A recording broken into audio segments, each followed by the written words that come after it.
밥 먹고 바로 자는 생활 방식이 45세까지 저의 일상이었습니다.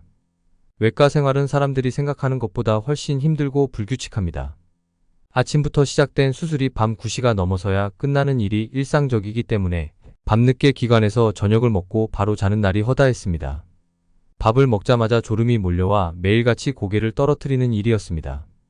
단식이라고 하면 얼핏 고승이 며칠씩 먹지도 마시지도 않고 수행하며 깨달음을 얻는 고행을 떠올릴지도 모릅니다. 여기서 말하는 단식은 필요한 영양소를 취하면서 고용물 섭취를 제한한 식사법입니다. 수분과 비타민, 미네랄은 꼭 섭취해야 하고 지방과 단백질은 고용물이 아닌 형태로 섭취합니다. 당질은 인슐린 저항성이 나타나 당질 욕구를 줄이기 위해 피합니다. 또한 약물을 먹지 않는 생활을 처음 시작했을 때 몸이 가벼워지고 머리가 맑아지는 느낌은 지금도 잊을 수가 없습니다. 사람은 잃고 난 후에야 그 소중함을 깨닫는다고 하지만 건강을 잃고 나서도 소중함을 깨닫지 못합니다. 젊을 때는 했던 운동을 다시 해보면 몸이 움직이지 않습니다. 고기를 먹으면 속이 더부룩하고 소화가 잘 안 됩니다. 밤에 잠을 설치는 날이 늘어나 수면 시간이 짧아지며 자다가 화장실에 가는 일이 생깁니다. 이런 현상을 나이를 먹어서 그런 거라고 말합니다. 현대인은 나이보다 노화한 사람이 많이 있다고 합니다. 그 원인이 과식에 있다고 생각합니다. 과식하지 않는 삶을 시작하고 내 몸은 확연하게 바뀌었습니다. 현재 가장 주의하는 것은 과식하지 않기 위해 간헐적 단식을 계속하는 것입니다. 간헐적 단식은 하루 중 식사 시간과 비식사 시간을 분리하여 관리하는 식사법입니다. 일반적으로 비식사 시간을 16시간 이상으로 설정하고 그 기간 동안은 수분만을 섭취하며 고형식품을 섭취하지 않습니다. 나머지 8시간 동안에는 고형식품을 섭취합니다. 이렇게 식사와 비식사 시간을 규정하면 식사량이 자연스럽게 줄어들게 됩니다. 적게 먹는 것이 건강에 좋습니다. 그러면 어떤 사람들은 그럼 아예 먹지 않는 게 더 좋겠다 라고 안일하게 생각할 수 있습니다. 이들은 무엇에 영향을 받고 어떤 생활 방식을 유지할지 명확하게 계획하지 않고 단지 음식을 적게 먹으면 욕망에 지배되게 됩니다. 스트레스가 쌓이면 달콤한 음식을 과하게 섭취한 뒤 결국 원래의 생활 습관으로 돌아갑니다. 필요한 영양소를 섭취하거나 적절한 운동으로 근력을 유지하거나 적절한 수면 시간을 보장하거나 적시에 스트레스를 해소하지 않으면 소식 생활을 지속하는 것은 불가능합니다. 과식을 피하고 건강한 식사를 하며 적절한 식생활을 실천합시다. 이것이 이 책의 주요 메시지입니다. 그럼 적절한 식습관이란 무엇일까요? 마음대로 먹고 운동을 게으르게 하고 수면 부족에 시달리며 폭식과 복음으로 스트레스를 해소하는 생활 방식에 대해 적절한 태도를 배워야 한다는 것입니다. 본론으로 들어가기 전에 수명을 늘리는 효과가 있다고 주장되는 생활 습관을 살펴보겠습니다. 식사 열량을 제한하고 과일, 채소, 통곡물 등 식물 위주의 식사를 하며 하루에 15분씩 운동을 합니다. 사회와의 관계를 유지하고 공동체의 일원으로 참여하며 하루에 7시간에서 8시간씩 수면을 취하고 마음을 집중하거나 명상을 실천합니다. 이런 것들입니다. 단백질은 정말로 건강에 좋을까요? 우리가 단백질을 섭취하면 위에서 먼저 소화가 시작됩니다. 위벽에서는 펩신이라는 소화 효소가 분비되는데 이 효소가 활성화되려면 적절한 산성도가 필요합니다. 펩신은 13의 강산성 상태에서 활성화됩니다. 사람이 나이를 먹으면서 위 점막이 위축되면 위산 분비 능력이 떨어집니다. 이는 헬리코박터균 감염이 대표적인 원인입니다. 헬리코박터균은 암모니아를 분비하여 위산 분비 능력을 약화시키고 이 균이 존재하면 만성 염증이 생겨 위산을 분비하는 조직이 위축됩니다. 위산 분비 능력이 떨어지면 단백질 분해가 어려워집니다. 이는 헬리코박터균에 감염된 사람뿐만 아니라 한 번도 감염되지 않은 사람에게도 동일하게 적용되며 나이가 들면서 더욱 심해집니다. 단백질은 위를 통과한 후에는 췌장의 소화효소와 장내 세균이 분비하는 효소에 의해 분해되어야 합니다. 당연하게도 나이가 들면서 췌장의 소화효소 분비 능력이 떨어집니다. 젊은 시절에는 고기를 먹어도 문제가 없었지만 나이가 들면서 조금만 먹어도 속이 부대끼는 것은 바로 이 때문입니다. 단백질을 분해하는 능력이 약해진 상태에서는 소화되지 않은 펩타이드가 장 안에 대량으로 남게 됩니다. 이런 펩타이드는 대장에서 장내 세균에 의해 부패되게 됩니다. 한여름 땡볕 아래 햇볕에 날달걀을 두는 것을 상상해보세요. 섭씨 37도의 기온과 60%의 습도에서 날달걀을 몇 시간 동안 두면 엄청 고약한 냄새가 날 것입니다. 변비가 있는 여성의 경우 평균적으로 장 통과 시간이 약 110시간이라고 합니다. 즉 단백질이 장 속에 오랫동안 머무르는 것입니다. 변비 상태인 여성은 일주일 전에 섭취한 음식을 배변하는 것이 일반적입니다. 기온 37도, 습도 60%인 장내 환경은 한여름 땡볕 아래에 둔 달걀과 같습니다. 5일 이상 소화되지 못한 단백질이 장 속에 남아있다면 건강에 해롭습니다. 육식을 선호하는 경우 대변의 냄새가 악화됩니다. 이는 대장까지 도달한 음식물에서 나오는 단백질이나 펩타이드류가 늘어나고 장내 펩타이드 분해물인 부패산물이 증가하기 때문입니다. 특히 위산 분비를 억제하는 약을 복용하는 사람들은 단백질 흡수 능력이 크게 감소합니다. 이 경우 장내 세균에 의한 부패가 가속되어 소변 속의 부패산물 농도도 증가하게 됩니다. 이런 부패산물이 나타나면 건강이 여러 가지 방법으로 악화될 수 있습니다. 일본에서 가장 많은 사람들이 장수하는 지역은 오키나와현입니다. 세계에는 장수하는 사람들이 많이 살고 있는 특별한 지역이 5군데 있습니다. 이러한 지역들을 블루존이라고 부릅니다. 세계 5대 블루존을 자세히 분석해보면 장수의 비결이 될 수 있는 9가지 공통점을 찾을 수 있습니다. 이들은 일상적으로 몸을 움직이고 보람된 삶을 추구하며 스트레스를 피합니다. 또한 배가 부르지 않는 한과식을 하지 않으며 채소 중심의 식사를 유지하고 고기와 가공식품을 적게 먹습니다. 음주는 소량만 하며 신앙 중심의 공동체에 속해 도움을 주고받습니다. 그리고 가족을 소중히 여깁니다. 전쟁이 끝난 직후의 오키나와 고령자의 식생활을 소개합니다. 그들의 식사는 매우 간소하고 대부분이 쌀이 아닌 고구마로 이루어져 있습니다. 식사의 60% 이상은 고구마, 죽순, 무, 여주 등의 채소로 구성되어 있습니다. 곡물은 33%를 차지하며 대부분 수수를 섭취하고 쌀은 적게 먹습니다. 동물성 단백질인 생선이나 고기는 거의 섭취하지 않으며 식물성 단백질인 곡류는 5% 정도로 소량입니다. 지질은 거의 섭취하지 않습니다. 식사가 대부분 탄수화물로 이루어져 있으므로 단백질이나 지질의 섭취량이 장수에 큰 영향을 주지 않는 것으로 보입니다.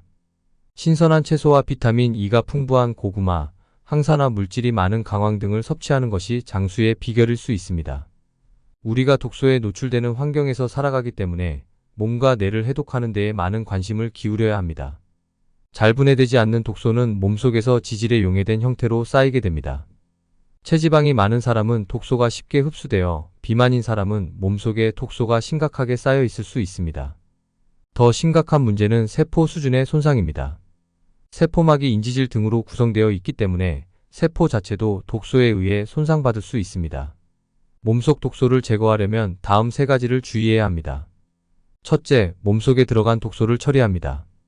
둘째, 몸속에서 생성되거나 이미 쌓인 독소를 처리합니다. 셋째, 독소에 의해 손상된 세포를 처리합니다. 또한 우리 몸속에서는 매일 새로운 독소가 생성됩니다. 그러나 건강 음료만 마시는 것으로는 이 모든 독소에 대한 해독 작용을 이루는 것은 불가능합니다. 따라서 해독은 일상적인 건강 습관으로서 매일 실천해야 하는 것이 필요하다는 인식이 중요합니다. 우리가 섭취한 음식은 위에서 소화가 시작되며 점차 장으로 이동합니다. 음식물이 처음으로 장에 도달하는 데는 약 3시간에서 4시간이 걸립니다. 위 속의 모든 내용물이 배출되기까지는 대략 7시간에서 8시간이 걸립니다. 따라서 섭취한 음식이 모두 장에 도달하는 데는 약 7시간에서 8시간이 소요됩니다. 이 음식물의 장 통과 시간은 변비가 없는 경우 남성은 평균 2시간, 여성은 30일, 8시간입니다. 즉, 남성은 하루 만에, 여성은 이틀 만에 섭취한 음식이 몸 밖으로 배출됩니다. 변비가 있는 사람의 경우 음식물의 장 통과 시간은 평균 110시간으로 배 안의 대변이 더 오래 머무르게 됩니다. 식사 후에는 자신의 대변 색깔 등을 철저히 기록하여 몸의 상태가 어떻게 변화하는지를 지켜보는 것이 좋습니다. 이는 우리 몸의 건강 상태를 감지하고 이상 유무를 파악하는 데 매우 중요한 단계입니다. 배변은 해독 과정의 핵심이므로 제대로 이루어지지 않는다면 건강에 문제가 있을 수 있습니다. 이를 통해 건강 문제를 조기에 발견하고 적절한 조치를 취할 수 있습니다. 또한 신장은 우리 몸에서 중요한 해독 기능을 담당하고 있습니다. 특히 신장의 해독 기능을 향상시키고 유지하기 위해서는 수분을 충분히 섭취하고 독소의 축적을 최소화하는 것이 중요합니다. 이는 우리 몸의 건강 유지에 큰 도움이 됩니다. 일상생활에서는 프라이팬을 사용할 때 주의를 기울여야 합니다. 왜냐하면 프라이팬은 독소를 발생시킬 수 있기 때문입니다. 또한 소염 진통제는 신장 기능에 심각한 영향을 줄 수 있으므로 적절하게 사용하는 것이 중요합니다. 신장을 보호하고 기능을 개선하기 위해서는 항산화 성분이 풍부한 식품을 섭취하는 것이 좋습니다. 예를 들어 블루베리와 비트 등은 신장 건강에 이롭습니다. 마지막으로 사우나를 이용하면 우리 몸과 피부가 배설기관임을 체감할 수 있습니다. 이는 사우나가 건강에 미치는 긍정적인 효과를 이해하는 데 도움이 됩니다. 따라서 적절한 사우나 이용은 건강 유지에 도움이 됩니다. 사우나 요법은 발한 작용을 통해 몸의 대사 폐기물과 환경 독소 배출을 촉진합니다. 사우나를 통해 배출되는 독소에는 비소, 수은, 카드뮴, 비스페놀 A 등이 있습니다. 이들 중금속은 생활 환경에서 몸에 유입되지만 쉽게 배출되지 않습니다. 약물을 사용해 강제로 배출하는 방법이 있지만 심장 기능 장애 등의 부작용 우려가 있습니다. 반면 사우나에서 땀을 흘리는 것은 부작용이 없는 훌륭한 해독 방법입니다. 사우나 요법은 스트레스 해소, 기분 개선, 마약성 물질 배출, 긴장 완화, 수면 향상 등의 건강상의 장점을 가져다 줍니다. 사우나를 이용할 때 주의할 점은 충분한 수분 섭취입니다. 탈수 증상을 방지하기 위해 사우나를 15분 동안 이용할 때마다 염분과 당분을 포함한 약 500ml의 수분을 섭취해야 합니다. 비만 지수가 높은 사람은 탈수 증상이 심할 수 있으므로 사우나 이용 시에는 더욱 충분한 수분 섭취가 중요합니다. 간헐적 단식에 가장 일반적으로 사용되는 방법은 8시간 동안 식사하고 16시간 동안 금식하는 것입니다. 이 16시간 단식 방법을 8주간 꾸준히 이행한 결과 염증을 일으키는 물질이 감소하고 염증을 억제하는 물질이 증가하는 것이 확인되었습니다. 이렇게 염증을 줄이는 것은 심장병이나 동맥경화 등의 위험을 감소시킵니다. 또한 꾸준한 단식은 체중 감소 효과도 있습니다. 미국과 캐나다에서 50-600명을 대상으로 한 평균 7년간의 연구에서는 하루에 한 번이나 두 번만 식사하는 사람들이 체중이 감소하는 반면 하루에 3번 이상 식사하거나 삼시세끼를 먹는 사람들은 매년 체중이 증가하는 것을 확인하였습니다. 식사 횟수가 많을수록 이러한 경향이 두드러졌으며 이를 통해 건강한 식사 습관을 유지하는 것의 중요성을 다시 한번 강조하게 되었습니다. 식사량은 조금 부족하다고 느낄 때 멈추는 것이 좋으며 하루 중 식사 시간을 줄이고 공복 시간을 늘리는 것이 바람직합니다. 그러나 많은 사람들이 이를 한 번에 실천하기는 어려울 것입니다. 저 역시 해본 경험이 있지만 지속하기 어려웠습니다. 한번 몸에 익은 습관은 쉽게 바뀌지 않는 법입니다. 현대인들은 당질을 과다 섭취하는 경향이 있습니다.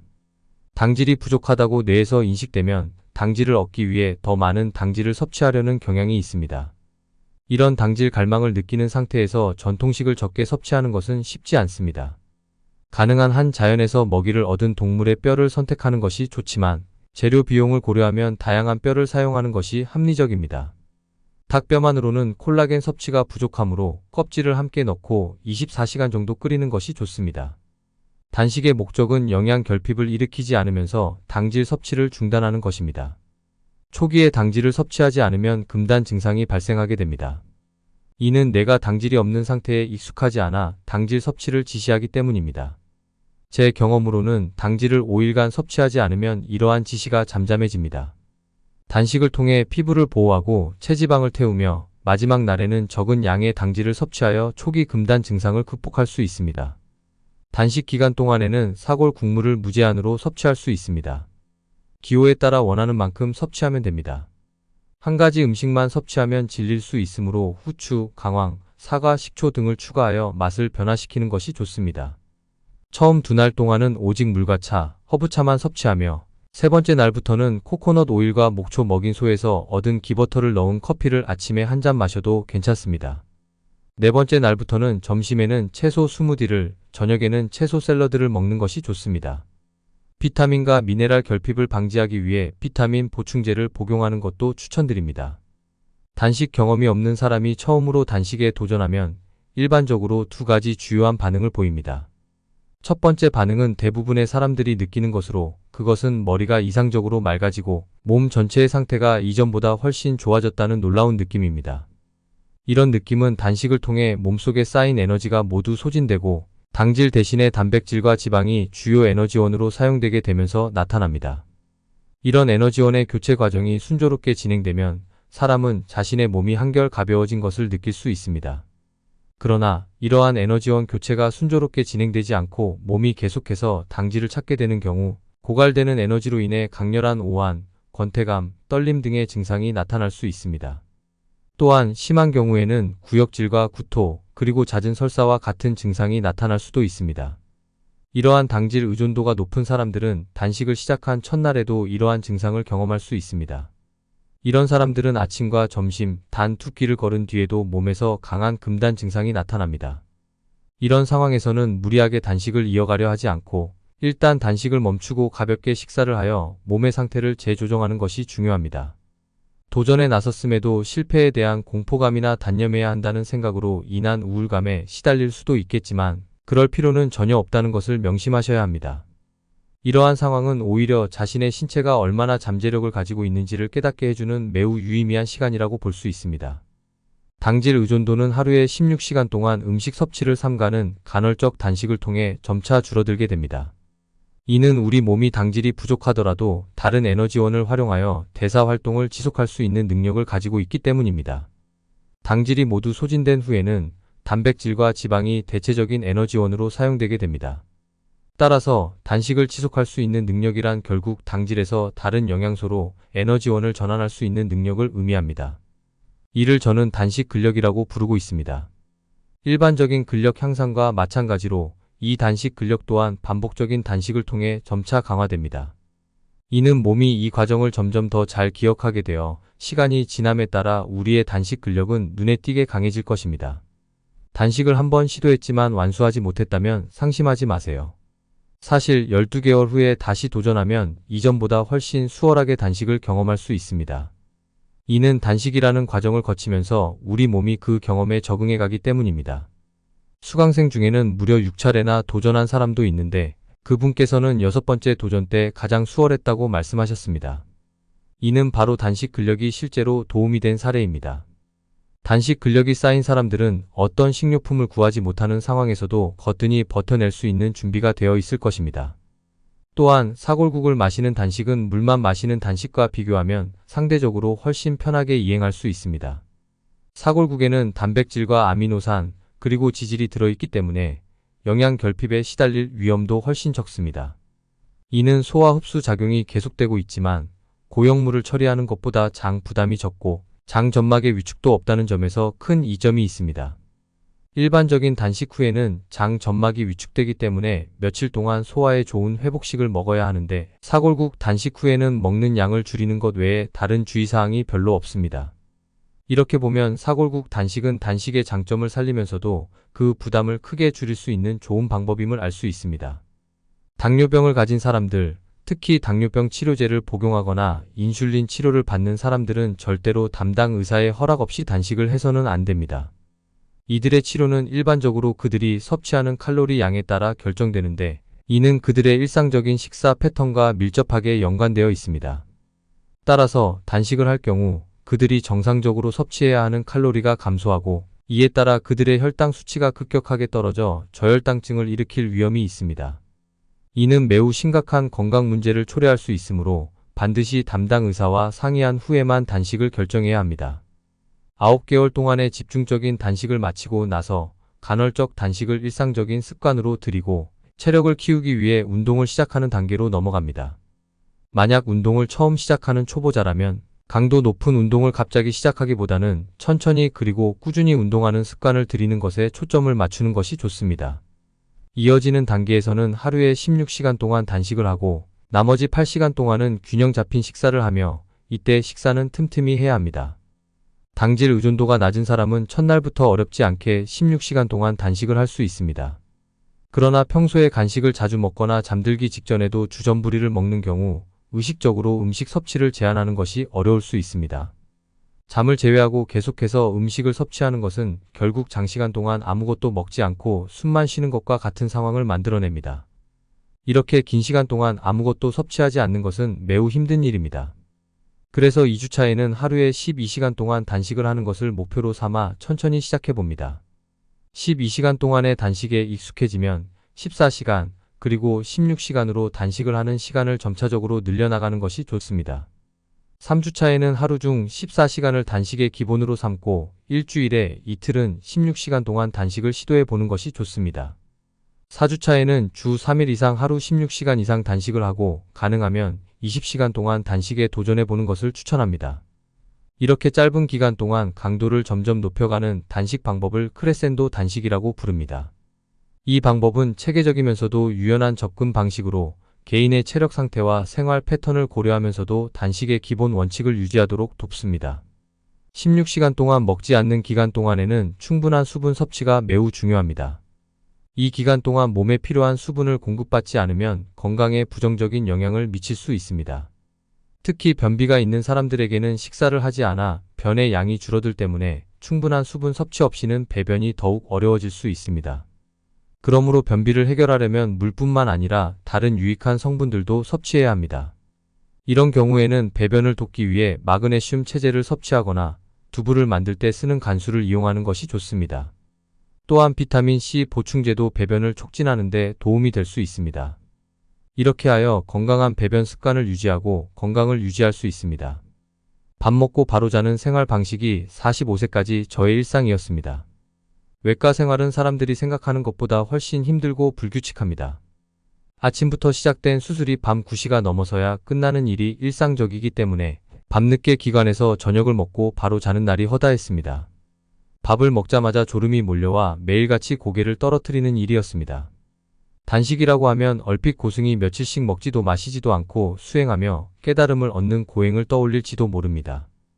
여기서 말하는 단식은 필요한 영양소를 취하면서 고용물 섭취를 제한한 식사법입니다. 수분과 비타민, 미네랄은 꼭 섭취해야 하고 지방과 단백질은 고용물이 아닌 형태로 섭취합니다. 당질은 인슐린 저항성이 나타나 당질 욕구를 줄이기 위해 피합니다. 또한 약물을 먹지 않는 생활을 처음 시작했을 때 몸이 가벼워지고 머리가 맑아지는 느낌은 지금도 잊을 수가 없습니다. 사람은 잃고 난 후에야 그 소중함을 깨닫는다고 하지만 건강을 잃고 나서도 소중함을 깨닫지 못합니다. 젊을 때는 했던 운동을 다시 해보면 몸이 움직이지 않습니다. 고기를 먹으면 속이 더부룩하고 소화가 잘 안 됩니다. 밤에 잠을 설치는 날이 늘어나 수면 시간이 짧아지며 자다가 화장실에 가는 일이 생깁니다. 이런 현상을 나이를 먹어서 그런 거라고 말합니다. 현대인은 나이보다 노화한 사람이 많이 있다고 합니다. 그 원인이 과식에 있다고 생각합니다. 과식하지 않는 삶을 시작하고 내 몸은 확연하게 바뀌었습니다. 현재 가장 주의하는 것은 과식하지 않기 위해 간헐적 단식을 계속하는 것입니다.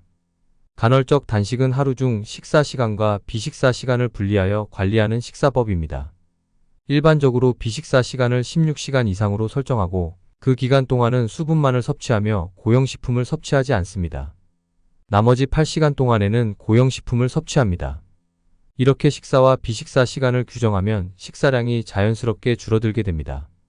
적게 먹는 것이 건강에 좋습니다. 그러면 어떤 사람들은 그럼 아예 먹지 않는 게 더 좋겠다 라고 안일하게 생각할 수 있습니다.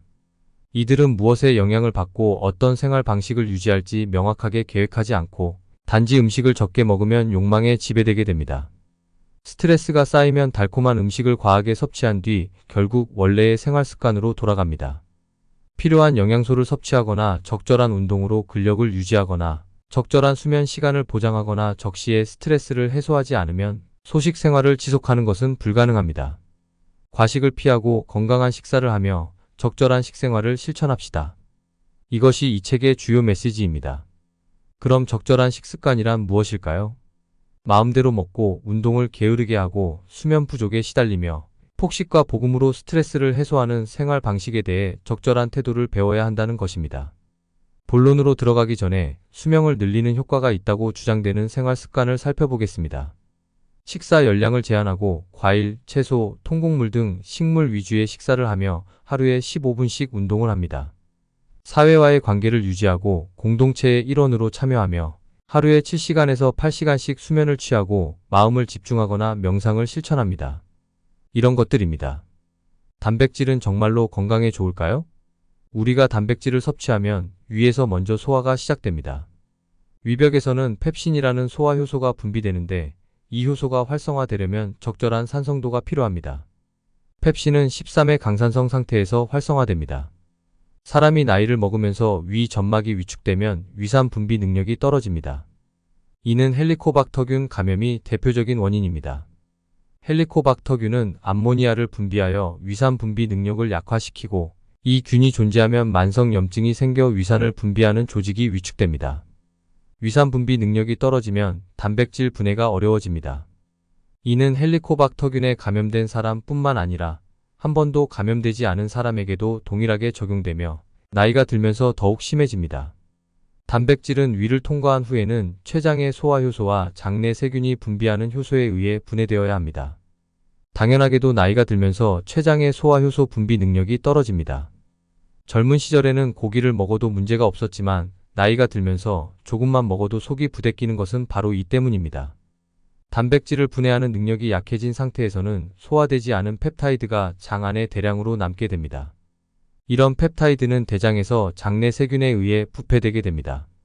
한여름 땡볕 아래 햇볕에 날달걀을 두는 것을 상상해 보세요. 섭씨 37도의 기온과 60%의 습도에서 날달걀을 몇 시간 동안 두면 엄청 고약한 냄새가 날 것입니다. 변비가 있는 여성의 경우 평균적으로 장 통과 시간이 약 110시간이라고 합니다. 즉, 단백질이 장 속에 오랫동안 머무르는 것입니다. 변비 상태인 여성은 일주일 전에 섭취한 음식을 배변하는 것이 일반적입니다. 기온 37도, 습도 60%인 장내 환경은 한여름 땡볕 아래에 둔 달걀과 같습니다. 5일 이상 소화되지 못한 단백질이 장 속에 남아있다면 건강에 해롭습니다. 육식을 선호하는 경우 대변의 냄새가 악화됩니다. 이는 대장까지 도달한 음식물에서 나오는 단백질이나 펩타이드류가 늘어나고 장내 펩타이드 분해물인 부패산물이 증가하기 때문입니다. 특히 위산 분비를 억제하는 약을 복용하는 사람들은 단백질 흡수 능력이 크게 감소합니다. 이 경우 장내 세균에 의한 부패가 가속되어 소변 속의 부패산물 농도도 증가하게 됩니다. 이런 부패산물이 나타나면 건강이 여러 가지 방법으로 악화될 수 있습니다. 일본에서 가장 많은 사람들이 장수하는 지역은 오키나와현입니다. 세계에는 장수하는 사람들이 많이 살고 있는 특별한 지역이 5군데 있습니다. 이러한 지역들을 블루존이라고 부릅니다. 세계 5대 블루존을 자세히 분석해보면 장수의 비결이 될 수 있는 9가지 공통점을 찾을 수 있습니다. 이들은 일상적으로 몸을 움직이고 보람된 삶을 추구하며 스트레스를 피합니다. 또한 배가 부르지 않는 한과식을 하지 않으며 채소 중심의 식사를 유지하고 고기와 가공식품을 적게 먹습니다. 음주는 소량만 하며 신앙 중심의 공동체에 속해 도움을 주고받습니다. 그리고 가족을 소중히 여깁니다. 전쟁이 끝난 직후의 오키나와 고령자의 식생활을 소개합니다. 그들의 식사는 매우 간소하고 대부분이 쌀이 아닌 고구마로 이루어져 있습니다. 식사의 60% 이상은 고구마, 죽순, 무, 여주 등의 채소로 구성되어 있습니다. 곡물은 33%를 차지하며 대부분 수수를 섭취하고 쌀은 적게 먹습니다. 동물성 단백질인 생선이나 고기는 거의 섭취하지 않으며 식물성 단백질인 곡류는 5% 정도로 소량입니다. 지질은 거의 섭취하지 않습니다. 식사가 대부분 탄수화물로 이루어져 있으므로 단백질이나 지질의 섭취량이 장수에 큰 영향을 주지 않는 것으로 보입니다. 신선한 채소와 비타민 E가 풍부한 고구마, 항산화 물질이 많은 강황 등을 섭취하는 것이 장수의 비결일 수 있습니다. 우리가 독소에 노출되는 환경에서 살아가기 때문에 몸과 뇌를 해독하는 데에 많은 관심을 기울여야 합니다. 잘 분해되지 않는 독소는 몸속에서 지질에 용해된 형태로 쌓이게 됩니다. 체지방이 많은 사람은 독소가 쉽게 흡수되어 비만인 사람은 몸속에 독소가 심각하게 쌓여 있을 수 있습니다. 더 심각한 문제는 세포 수준의 손상입니다.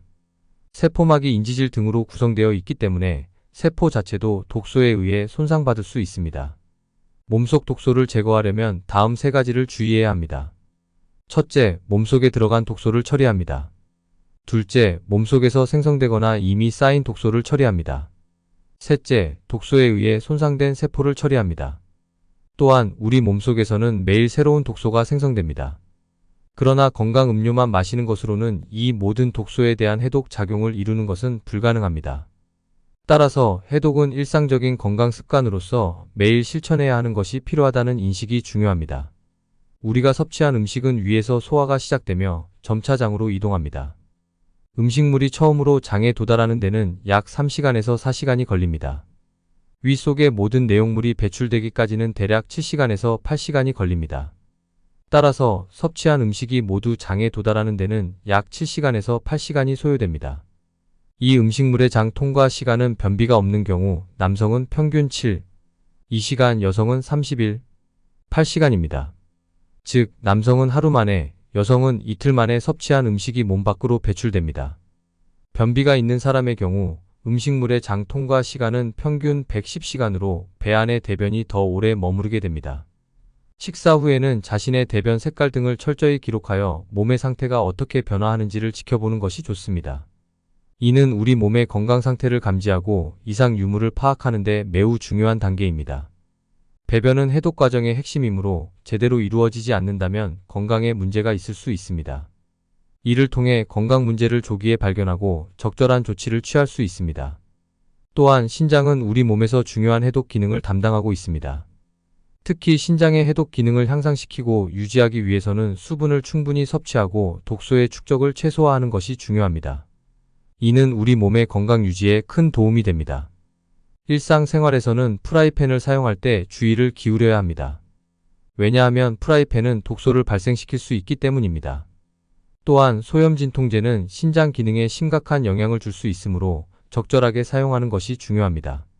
신장을 보호하고 기능을 개선하기 위해서는 항산화 성분이 풍부한 식품을 섭취하는 것이 좋습니다. 예를 들어 블루베리와 비트 등은 신장 건강에 이롭습니다. 마지막으로 사우나를 이용하면 우리 몸과 피부가 배설기관임을 체감할 수 있습니다. 이는 사우나가 건강에 미치는 긍정적인 효과를 이해하는 데 도움이 됩니다. 따라서 적절한 사우나 이용은 건강 유지에 도움이 됩니다. 사우나 요법은 발한 작용을 통해 몸의 대사 폐기물과 환경 독소 배출을 촉진합니다. 사우나를 통해 배출되는 독소에는 비소, 수은, 카드뮴, 비스페놀 A 등이 있습니다. 이들 중금속은 생활 환경에서 몸에 유입되지만 쉽게 배출되지 않습니다. 약물을 사용해 강제로 배출하는 방법이 있지만 심장 기능 장애 등의 부작용 우려가 있습니다. 반면 사우나에서 땀을 흘리는 것은 부작용이 없는 훌륭한 해독 방법입니다. 사우나 요법은 스트레스 해소, 기분 개선, 마약성 물질 배출, 긴장 완화, 수면 향상 등의 건강상의 장점을 가져다 줍니다. 사우나를 이용할 때 주의할 점은 충분한 수분 섭취입니다. 탈수 증상을 방지하기 위해 사우나를 15분 동안 이용할 때마다 염분과 당분을 포함한 약 500ml의 수분을 섭취해야 합니다. 비만 지수가 높은 사람은 탈수 증상이 심할 수 있으므로 사우나 이용 시에는 더욱 충분한 수분 섭취가 중요합니다. 간헐적 단식에 가장 일반적으로 사용되는 방법은 8시간 동안 식사하고 16시간 동안 금식하는 것입니다.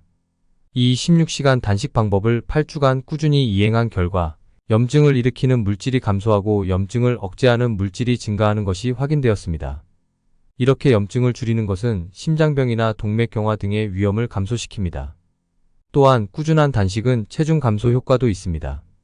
미국과 캐나다에서 50-600명을 대상으로 한 평균 7년간의 연구에서는 하루에 한 번이나 두 번만 식사하는 사람들이 체중이 감소하는 반면 하루에 3번 이상 식사하거나 삼시세끼를 먹는 사람들은 매년 체중이 증가하는 것을 확인하였습니다. 식사 횟수가 많을수록 이러한 경향이 두드러졌으며 이를 통해 건강한 식사 습관을 유지하는 것의 중요성을 다시 한번 강조하게 되었습니다. 식사량은 조금 부족하다고 느낄 때 멈추는 것이 좋으며 하루 중 식사 시간을 줄이고 공복 시간을 늘리는 것이 바람직합니다. 그러나 많은 사람들이 이를 한 번에 실천하기는 어려울 것입니다. 저 역시 해본 경험이 있지만 지속하기 어려웠습니다. 한번 몸에 익은 습관은 쉽게 바뀌지 않는 법입니다. 현대인들은 당질을 과다 섭취하는 경향이 있습니다. 당질이 부족하다고 뇌에서 인식되면 당질을 얻기 위해 더 많은 당질을 섭취하려는 경향이 있습니다. 이런 당질 갈망을 느끼는 상태에서 전통식을 적게 섭취하는 것은 쉽지 않습니다. 가능한 한 자연에서 먹이를 얻은 동물의 뼈를 선택하는 것이 좋지만 재료 비용을 고려하면 다양한 뼈를 사용하는 것이 합리적입니다. 닭뼈만으로는 콜라겐 섭취가 부족하므로 껍질을 함께 넣고 24시간 정도 끓이는 것이 좋습니다. 단식의 목적은 영양 결핍을 일으키지 않으면서 당질 섭취를 중단하는 것입니다. 초기에 당질을 섭취하지 않으면 금단 증상이 발생하게 됩니다. 이는 뇌가 당질이 없는 상태에 익숙하지 않아 당질 섭취를 지시하기 때문입니다. 제 경험으로는 당질을 5일간 섭취하지 않으면 이러한 지시가 잠잠해집니다. 단식을 통해 피부를 보호하고 체지방을 태우며 마지막 날에는 적은 양의 당질을 섭취하여 초기 금단 증상을 극복할 수 있습니다. 단식 기간 동안에는 사골 국물을 무제한으로 섭취할 수 있습니다. 기호에 따라 원하는 만큼 섭취하면 됩니다. 한 가지 음식만 섭취하면 질릴 수 있으므로 후추, 강황, 사과, 식초 등을 추가하여 맛을 변화시키는 것이 좋습니다. 처음 2날 동안은 오직 물과 차, 허브차만 섭취하며 세 번째 날부터는 코코넛 오일과 목초 먹인 소에서 얻은 기버터를 넣은 커피를 아침에 한 잔 마셔도 괜찮습니다. 네 번째 날부터는 점심에는 채소 스무디를, 저녁에는 채소 샐러드를 먹는 것이 좋습니다. 비타민과 미네랄 결핍을 방지하기 위해 비타민 보충제를 복용하는 것도 추천드립니다. 단식 경험이 없는 사람이 처음으로 단식에 도전하면 일반적으로 2가지 주요한 반응을 보입니다.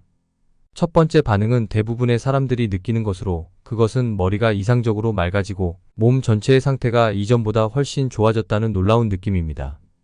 이런 느낌은 단식을 통해 몸속에 쌓인 에너지가 모두 소진되고 당질 대신에 단백질과 지방이 주요 에너지원으로 사용되게 되면서 나타납니다.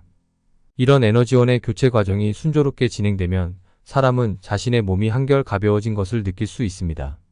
그러나 이러한 에너지원 교체가 순조롭게 진행되지 않고 몸이 계속해서 당질을 찾게 되는 경우 고갈되는 에너지로 인해 강렬한 오한, 권태감, 떨림 등의 증상이 나타날 수 있습니다. 또한 심한 경우에는 구역질과 구토, 그리고 잦은 설사와 같은 증상이 나타날 수도 있습니다.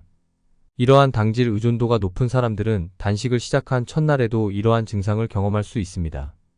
이런 사람들은 아침과 점심, 단 2끼를 걸은 뒤에도 몸에서 강한 금단 증상이 나타납니다. 이런 상황에서는 무리하게 단식을 이어가려 하지 않고 일단 단식을 멈추고 가볍게 식사를 하여 몸의 상태를 재조정하는 것이 중요합니다. 도전에 나섰음에도 실패에 대한 공포감이나 단념해야 한다는 생각으로 인한 우울감에 시달릴 수도 있겠지만 그럴 필요는 전혀 없다는 것을 명심하셔야 합니다. 이러한 상황은 오히려 자신의 신체가 얼마나 잠재력을 가지고 있는지를 깨닫게 해주는 매우 유의미한 시간이라고 볼 수 있습니다. 당질 의존도는 하루에 16시간 동안 음식 섭취를 삼가는 간헐적 단식을 통해 점차 줄어들게 됩니다. 이는 우리 몸이 당질이 부족하더라도 다른 에너지원을 활용하여 대사 활동을 지속할 수 있는 능력을 가지고 있기 때문입니다. 당질이 모두 소진된 후에는 단백질과 지방이 대체적인 에너지원으로 사용되게 됩니다. 따라서 단식을 지속할 수 있는 능력이란 결국 당질에서 다른 영양소로 에너지원을 전환할 수 있는 능력을 의미합니다. 이를 저는 단식 근력이라고 부르고 있습니다. 일반적인 근력 향상과 마찬가지로 이 단식 근력 또한 반복적인 단식을 통해 점차 강화됩니다. 이는 몸이 이 과정을 점점 더 잘 기억하게 되어 시간이 지남에 따라 우리의 단식 근력은 눈에 띄게 강해질 것입니다. 단식을 한번 시도했지만 완수하지 못했다면 상심하지 마세요. 사실 12개월 후에 다시 도전하면 이전보다 훨씬 수월하게 단식을 경험할 수 있습니다. 이는 단식이라는 과정을 거치면서 우리 몸이 그 경험에 적응해 가기 때문입니다. 수강생 중에는 무려 6차례나 도전한 사람도 있는데 그분께서는 6번째 도전 때 가장 수월했다고 말씀하셨습니다. 이는 바로 단식 근력이 실제로 도움이 된 사례입니다. 단식 근력이 쌓인 사람들은 어떤 식료품을 구하지 못하는 상황에서도 거뜬히 버텨낼 수 있는 준비가 되어 있을 것입니다. 또한 사골국을 마시는 단식은 물만 마시는 단식과 비교하면 상대적으로 훨씬 편하게 이행할 수 있습니다. 사골국에는 단백질과 아미노산, 그리고 지질이 들어있기 때문에 영양 결핍에 시달릴 위험도 훨씬 적습니다. 이는 소화 흡수 작용이 계속되고 있지만 고용물을 처리하는 것보다 장 부담이 적고 장 점막의 위축도 없다는 점에서 큰 이점이 있습니다. 일반적인 단식 후에는 장 점막이 위축되기 때문에 며칠 동안 소화에 좋은 회복식을 먹어야 하는데 사골국 단식 후에는 먹는 양을 줄이는 것 외에 다른 주의사항이 별로 없습니다. 이렇게 보면 사골국 단식은 단식의 장점을 살리면서도 그 부담을 크게 줄일 수 있는 좋은 방법임을 알 수 있습니다. 당뇨병을 가진 사람들, 특히 당뇨병 치료제를 복용하거나 인슐린 치료를 받는 사람들은 절대로 담당 의사의 허락 없이 단식을 해서는 안 됩니다. 이들의 치료는 일반적으로 그들이 섭취하는 칼로리 양에 따라 결정되는데 이는 그들의 일상적인 식사 패턴과 밀접하게 연관되어 있습니다. 따라서 단식을 할 경우 그들이 정상적으로 섭취해야 하는 칼로리가 감소하고 이에 따라 그들의 혈당 수치가 급격하게 떨어져 저혈당증을 일으킬 위험이 있습니다. 이는 매우 심각한 건강 문제를 초래할 수 있으므로 반드시 담당 의사와 상의한 후에만 단식을 결정해야 합니다. 9개월 동안의 집중적인 단식을 마치고 나서 간헐적 단식을 일상적인 습관으로 들이고 체력을 키우기 위해 운동을 시작하는 단계로 넘어갑니다. 만약 운동을 처음 시작하는 초보자라면 강도 높은 운동을 갑자기 시작하기보다는 천천히 그리고 꾸준히 운동하는 습관을 들이는 것에 초점을 맞추는 것이 좋습니다. 이어지는 단계에서는 하루에 16시간 동안 단식을 하고 나머지 8시간 동안은 균형 잡힌 식사를 하며 이때 식사는 틈틈이 해야 합니다. 당질 의존도가 낮은 사람은 첫날부터 어렵지 않게 16시간 동안 단식을 할 수 있습니다. 그러나 평소에 간식을 자주 먹거나 잠들기 직전에도 주전부리를 먹는 경우 의식적으로 음식 섭취를 제한하는 것이 어려울 수 있습니다. 잠을 제외하고 계속해서 음식을 섭취하는 것은 결국 장시간 동안 아무것도 먹지 않고 숨만 쉬는 것과 같은 상황을 만들어냅니다. 이렇게 긴 시간 동안 아무것도 섭취하지 않는 것은 매우 힘든 일입니다. 그래서 2주차에는 하루에 12시간 동안 단식을 하는 것을 목표로 삼아 천천히 시작해 봅니다. 12시간 동안의 단식에 익숙해지면 14시간, 그리고 16시간으로 단식을 하는 시간을 점차적으로 늘려나가는 것이 좋습니다. 3주차에는 하루 중 14시간을 단식의 기본으로 삼고 일주일에 이틀은 16시간 동안 단식을 시도해 보는 것이 좋습니다. 4주차에는 주 3일 이상 하루 16시간 이상 단식을 하고 가능하면 20시간 동안 단식에 도전해 보는 것을 추천합니다. 이렇게 짧은 기간 동안 강도를 점점 높여가는 단식 방법을 크레센도 단식이라고 부릅니다. 이 방법은 체계적이면서도 유연한 접근 방식으로 개인의 체력 상태와 생활 패턴을 고려하면서도 단식의 기본 원칙을 유지하도록 돕습니다. 16시간 동안 먹지 않는 기간 동안에는 충분한 수분 섭취가 매우 중요합니다. 이 기간 동안 몸에 필요한 수분을 공급받지 않으면 건강에 부정적인 영향을 미칠 수 있습니다. 특히 변비가 있는 사람들에게는 식사를 하지 않아 변의 양이 줄어들 때문에 충분한 수분 섭취 없이는 배변이 더욱 어려워질 수 있습니다. 그러므로 변비를 해결하려면 물뿐만 아니라 다른 유익한 성분들도 섭취해야 합니다. 이런 경우에는 배변을 돕기 위해 마그네슘 체제를 섭취하거나 두부를 만들 때 쓰는 간수를 이용하는 것이 좋습니다. 또한 비타민C 보충제도 배변을 촉진하는 데 도움이 될 수 있습니다. 이렇게 하여 건강한 배변 습관을 유지하고 건강을 유지할 수 있습니다.